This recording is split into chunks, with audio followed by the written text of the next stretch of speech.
Buenas tardes y bienvenidos a Entrevistas Apócrifa. En esta ocasión la entrevista es literaria y tenemos a un invitado de excepción, es escritor y además médico.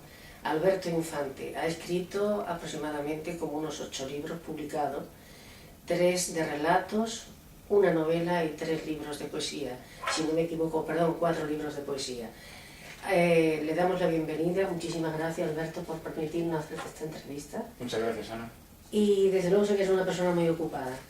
Tú, como he dicho anteriormente en la presentación, eres médico y además escritor. ¿Cómo combinas esta doble cualidad de las dos profesiones que son aparentemente muy dispares, pero también están relacionadas con el humanismo? La respuesta corta a esa pregunta sería como puedo. Si tengo que explicarlo un poco más, diría que en mi caso, mirando hacia atrás en mi biografía, ambas inclinaciones han ido de la mano desde muy temprano. Me recuerdo escribiendo versos con 16, 17 años, justo al mismo tiempo que en aquella época elegíamos carrera y elegíamos una vocación. Me recuerdo escribiendo versos y eligiendo medicina. Quizá porque la medicina en aquel momento a mí se me aparecía, y luego después se me ha confirmado esta intuición, como una profesión que permitía conciliar mis dos inclinaciones tempranas, que eran las ciencias y las letras. Yo nunca supe elegir bien entre ciencias y letras. ¿Te interesaba? Yo era malo en latín y en griego, pero era muy bueno en filosofía, en geografía y en literatura. Era malo en matemáticas, pero era bueno en química y en biología. Entonces, a mí se me solapaban las cosas y yo era curioso en todo. Y la medicina, la verdad es que ha sido en ese sentido una profesión que me ha retribuido en ambos terrenos. Yo creo que permite, te ha dado materia, lo quiere hacer, desarrollar ambas avenidas del pensamiento y también del sentimiento y procurar conciliarlas relativamente bien. Tú acabas de publicar este último libro de poesía, Carta de Ajuste, que precisamente, si no me equivoco, lo has presentado hace muy poco tiempo. Hace muy poco tiempo, sí, finales del mes de noviembre de 2013. Como he dicho anteriormente, tú tienes 3 libros de relato, una novela y 4 libros de poesía. Sí, este es mi 4º libro de poesía. ¿Cómo te sientes más cómodo, escribiendo poesía o narrativa en general? Pues depende. Hay momentos en la vida en que me he sentido mucho más cómodo, de hecho en que he sido capaz solamente de escribir poesía. Yo empecé escribiendo versos, básicamente, y durante mucho tiempo me quedé ahí. Luego, más adelante, los poemas se me fueron alargando de una manera insensible. A veces se me prosificaban, a veces adquirían forma de relato corto, y empecé de hilo en ovillo a estirar esos relatos. Y descubrí una faceta nueva de carácter narrativo, pero debo decir que mi primer relato terminado, el que yo me sentí satisfecho, que está publicado, por cierto, no lo escribí hasta muy tarde, allá por el año 1991 o 1992. También debo decir que de toda la poesía que escribí antes de esa fecha, sobrevivió muy poca a mi propia capacidad crítica, ¿no? Han madurado a la vez, de alguna forma, han madurado a la vez, ya tardíamente, las dos habilidades. De manera que cuando yo me fui a vivir a América, donde estuve 8 años, seguí escribiendo poesía, pero sobre todo escribí relato. Y al regresar a España, ya por 2002, vine con mucho relato y mucha poesía guardada, con mucho fondo de armario, como se dice ahora. Que me permitió algo que a mí me da tranquilidad y me permite sentirme un poquito seguro, ¿no? Y es ir publicando por detrás e ir escribiendo por delante. O sea, yo voy publicando cosas que están muchas veces muy reposadas.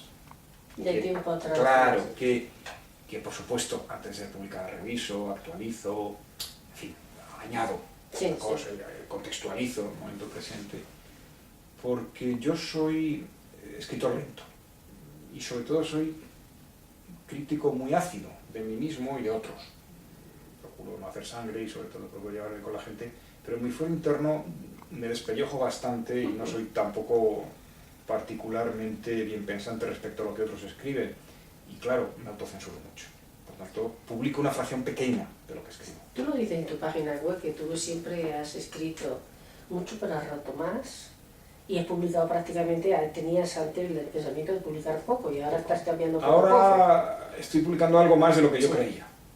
Y con un poco de prevención, con un poco de miedo por el terreno que piso, no vaya a ser que... De todas formas, ¿cómo considerarías que está encuadrada tu poesía? ¿Qué tipo de, se puede decir, de tendencia Yo, o movimiento poético? Si es que lo puedes encuadrar. yo soy bastante ecléctico.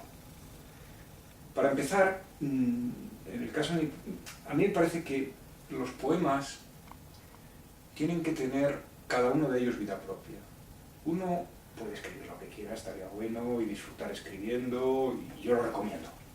Pero publicar, dar a conocer, bien en privado, bien en público, poemas o relatos, yo creo que eso debería hacerse cuando uno está razonablemente convencido de que ese poema o ese relato llena algún hueco que uno tiene la sensación de que no había sido llenado antes.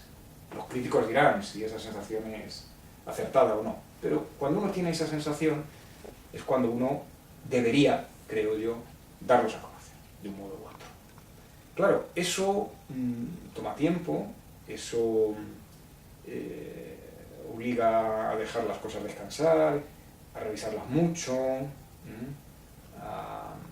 a oírlas como si las hubiera escrito y a leerlas como si las hubiera escrito otro. Es un ejercicio, una gimnasia complicada, ¿no? Y en ese sentido, a mí me parece que el ejemplo que siempre pongo es el de Claudio Rodríguez.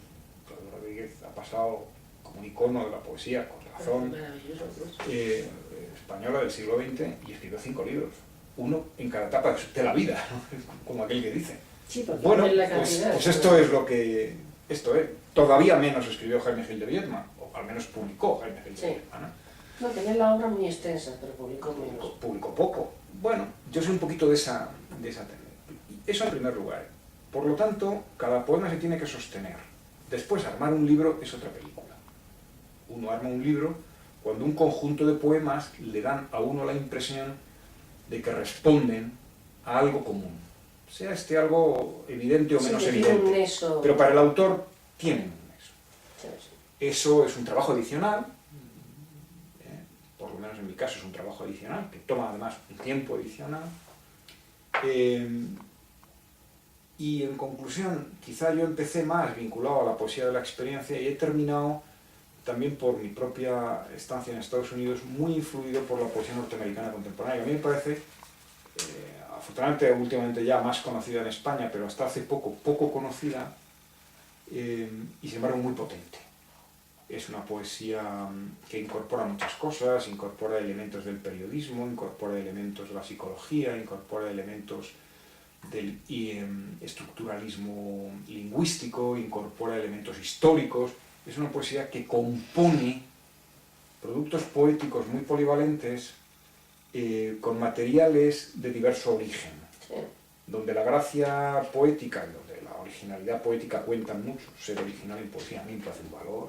En el arte en general. Un valor. O sea, usted, ser original implica arriesgarse. Implica en ocasiones correr el riesgo de equivocarse. Que no experimente un poco en arte. Está fosilizado. Bueno, en fin, para estar siempre en el mismo surco, ya lo hicieron otros, ¿no? Efectivamente. ¿Tú consideras que te sientes más cómodo en la poesía que en la narrativa? Aunque ejercen escriben en los dos, ¿cuál de ellos son los dos el género que mejor te sirve para expresarte, en el que te sientes más auténticamente tú? Depende del momento y de lo que a mí me bulla en mi interior y me parezca interesante contar. Más aún diré, hay algún que otro tema, y alguna que otra situación, y algún que otro personaje que me ha dado a la vez para poema y para relato. La novela es otra película. Yo creo que la poesía y el relato corto, incluso relatos de 6, 8 páginas, se pueden hacer a tiempo parcial. Y se pueden hacer bien a tiempo parcial. Ejemplos sobrados, esto hay de grandes escritores. La novela, por lo menos la gran novela, que es la que a mí me interesa, difícilmente. Quiero pontificar, pero difícilmente. Porque exige inmersión. Sí. Y la inmersión exige un trabajo continuado. al menos durante un tiempo el que sea, exige estar solo a eso. De otra manera no es complicado, ¿no? Por eso mi respuesta es la del gallego. Depende del momento y depende del tema. Pero es para entonces de relato que de novela, por lo que estoy oyendo. A ver, yo soy, en el fondo, más de relato. Nada. A mí el relato corto me parece, y me alegra mucho, ¿Cómo de qué el corto? premio Nobel a Munro, a Alice Munro, a mí me parece un género maravilloso. Difícil. Es un género preterido en España, porque se editan los relatos de los que tienen éxito en novela, Sí. pero no se edita el relato de quien escribe relato como género. Ahora empieza una corriente Ojalá, nueva otra vez. ojalá, a mí me alegraría. Como decía Cortázar, la novela se gana por punto, pero el relato se gana por K. Exactamente, bueno, ahí tenemos un ejemplo de escritor de relatos maravilloso, uno de los mejores, sino una de las cumbres del relato. Es que son técnicas totalmente diferentes una novela de un relato. Tú has dicho antes que tú eres crítico con lo que escriben tú y con lo que escriben los demás. Sí, lo que pasa es que sobre todo la crítica con los demás me la guardo casi entera. Pero tú ejerciste la crítica. Sí, de joven tuve Luna un de momento Madrid. en la Luna de Madrid, hice crítica de poesía, unos sueltos divertidos, que en aquel momento me acuerdo alguno sobre algún poeta, pues sobre Jaime Gil de Viedma, por ejemplo. Maravilloso poeta, por cierto. Maravilloso, a mí me gusta mucho, tiene algunos poemas antológicos. Sobre A pesar Claudio, de su negativismo, sí, bueno, total, y su pesimismo y de todo. algunos sobre Carlos Bussoño, algunos sobre Valente, en fin, sobre los poetas de aquel momento, los 80, que estaban arriba, sobre Claudio de Digo, sobre... Sí. Fue una cosa efímera, yo creo que debía escribir una docena, o así, porque la Luna desapareció pronto, por desgracia. Me pareció una revista... Yo llegué a tener la colección casi completa y la perdí, lo que lamento, porque ahora es una joyita. Claro. Además, tú has comentado antes tu paso por América, que has estado viviendo allí. Tú eres un escritor muy viajado. Has estado en... Además, la zona del sur la conoces bien, Almería, Cádiz, Sevilla. Has vivido en todo esto. Allí, sí. Aparte de nacer en Madrid y vivir en Madrid, también en Washington. Sí. Bueno, y en Bilbao, porque soy bilbaíno consorte desde hace 17 años. Y en las Américas, pues prácticamente del Canadá a la Patagonia, sí. ¿Te sentías, de qué países, ya has dicho, en América te atrae la literatura americana del siglo XX, es decir, la actual, o más la del siglo XX o anterior? No, hombre, a mí los grandes escritores latinoamericanos del llamado boom... Sí, de lo del realismo más... La mayoría me gustan mucho, la mayoría, como todo, pues hay cosas que me gustan más y otras que me gustan menos, pero me parece que han renovado el lenguaje y temática en lengua castellana, hay que agradecérselo muchísimo. Creo que algunas de las grandes novelas que pasaron a la historia, 100 años de soledad...